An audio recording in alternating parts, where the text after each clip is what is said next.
Kaixo eta ongi etorri jakidunera. Gaurko bideoan, bektorearen ariketa bat egingo dugu.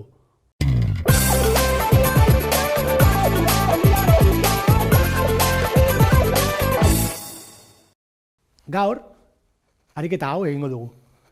Bi bektore jakinik, baina bata parametroaren arabera, kalkulatu behar dugu parametro hori paraleloak izateko, perpendikularrak izateko, eta gero ja parametro batekin, soluzio batekin, kalkulatu behar dugu eratzen duten angelua. Lehenengo eta behin, paraleloak izateko jakin behar dugu bektorearen komponenteak proportzionalak izan behar direla. Horretarako, zati bi izan behar da 3 zatia. Hau, bakanduz, A ona eta B ara pasatuz, ailegatuko gara, A zei denean paraleloak izango direla. Ben agertzen da perpendikularra. Horretarako erabiltzen da biderkadura eskalarra. Bi bektoren biderkadura eskalarra 0 denean, bektore horiek perpendikularrak direla. Eta alderantziz, perpendikularrak direnean, biderkadura eskalarra 0 izan behar da. Orduan, biderkadura eskalarra egingo dugu, bat bider bi gehi 3 bidera izan behar da 0. Hemendik, bakanduza, ailegatuko gara soluzioa. Minus bi eren. A minus bi eren denean, bektore hauek perpendikularrak direla.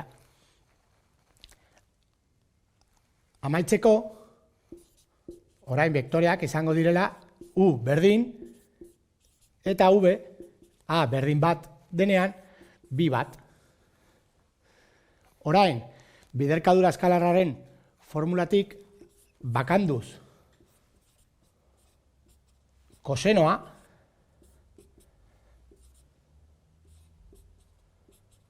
biderkadura eskalarra geratuko da zenbakitzailean, eta bektore baten bakoitzaren moduluaren biderketa bean, kosenoa kalkulatu ahal dugu. Gero, kalkulagailuarekin, arko koseno egiten, kalkulatuko dugu angelua. Biderkadura eskalarra A bat izango da, bat bider bi, bi, gehi 3 bider bat, 3.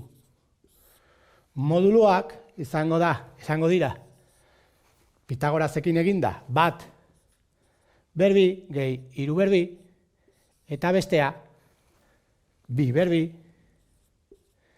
gehi bat berbi.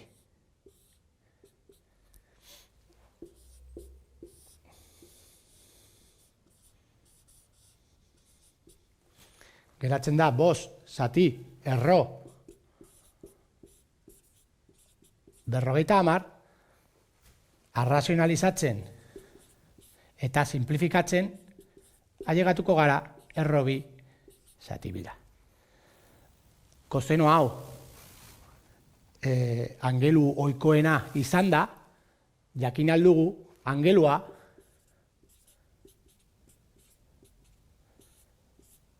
berrogeita 5 gradua izan behar da.